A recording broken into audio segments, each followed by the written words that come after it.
In this video, we're going to create a page of pattern based upon the research you've been provided in class. So I've got a few different examples of research that you'll be given. So I'm going to start off, we're going to do a piece of A4. So we're going to start off by dividing up the white page because it's just so much easier if you create some sections into which you can draw your pattern. So just watch how I do mine. So I'm using the circular template, and then I'm going to use also the ruler to create some straight sections. And I'm not overthinking it, I'm just putting some divisions in there, not too big, so that I've got little areas in which to draw my patterns. So I'm going to start off with this zigzag pattern. It's quite simple, looks complicated, but you can see it's just diagonal lines, which I will then add to in a minute. Okay, the next thing I'm going to do is in this bigger horizontal space, I'm going to do a little bit more of those vertical lines, and because the horizontal lines are further apart, you'll see that the triangles I'm drawing end up being bigger. So I am actually using a freehand and a ruler. Now, if you're not confident that you can get quite straight lines, I would advise you to actually use a ruler. Okay, because it does look neater unless you're very confident. Okay, so in the middle of those lines, I'm putting some little triangles. I'm trying to replicate the design that I'm drawing from the other page. So looking at this more circular pattern now, so I'm going to fill this section with these little semicircles. So all I'm doing is copying exactly what I see. So it's little semicircles and then a semicircle behind with a little semicircle in the middle. So I'm just going to build that pattern up until I completely fill that space.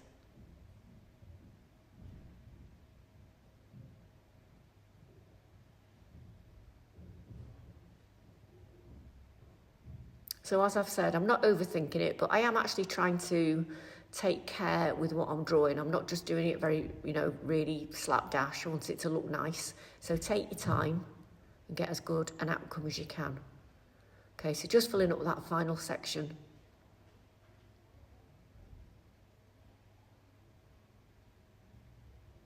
Okay, so then I've decided that I want to add some more semicircle lines. So I'm using my stencil to make those quite neat. So it gives me another section in which I can draw.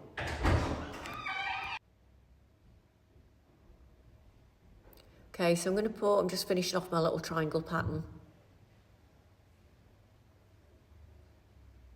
So I'm just using my reference sheet and I'm just trying to build up those patterns.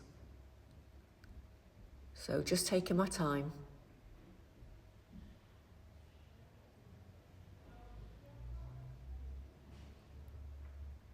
Okay, so in the semicircle, I've decided to put some petals because I like natural forms. So just a repeated petal shape also creates a design, which I think looks really nice. So again, I'm looking at my sheet, and here I'm doing sort of a very loose variation on one of the designs I can see, putting a few little circles in there. And a little spiral inside that.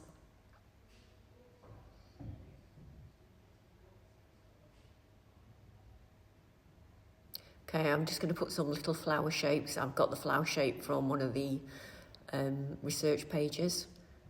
So again, I'm just putting that there. So I'm just copying little bits that appeal to me onto my page to create a design that I like.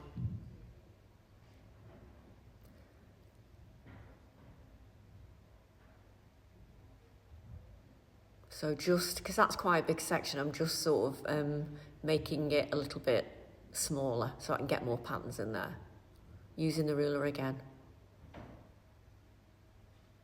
So you can see that I'm creating sections all the time. So here, adding slightly different pattern with some diagonal lines.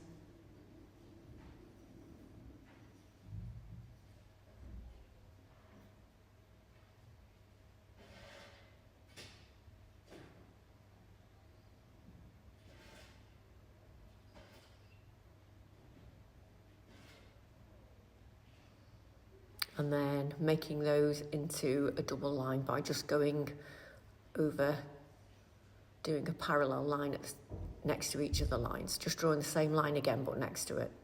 So it gives you like a little white outline, which looks quite effective when we come to add either colour or tone. And then doing a little outline inside my squares or my triangles, my diamonds. And again, if you're not confident freehanding, then please use a ruler.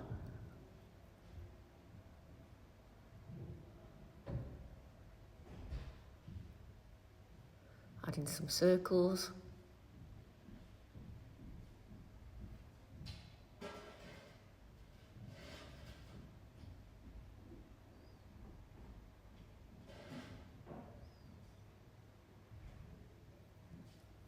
And then I'm just going to put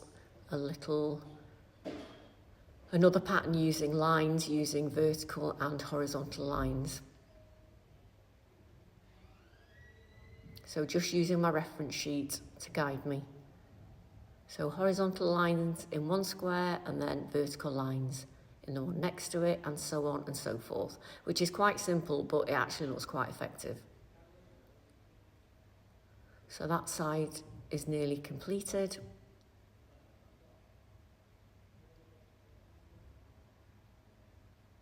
Okay, so now just thinking about what I want to put into my final bit of the semicircle.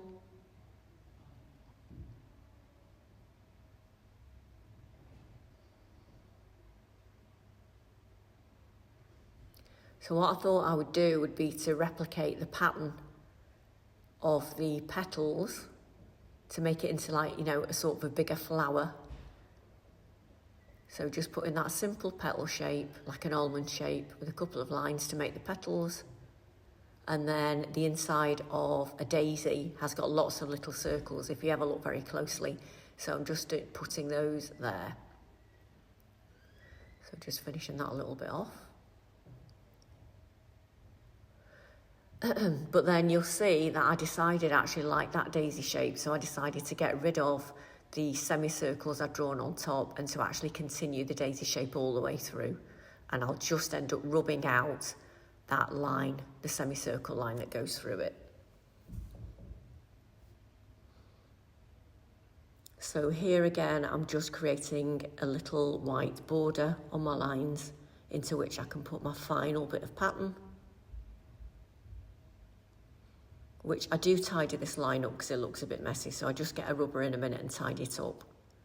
And then I'm rubbing out those extra lines on the flowers that aren't needed anymore. So nearly done. So for my last bit of pattern, I'm just going to do some more circles. So we're going to be using these pattern designs in our final piece. We're going to be putting together our Savchenko figures, our patterns and our thoughts about colour all together into one final piece. So this is a really good practice for how we're going to draw those patterns. And that's what we'll be doing once we finish these pages.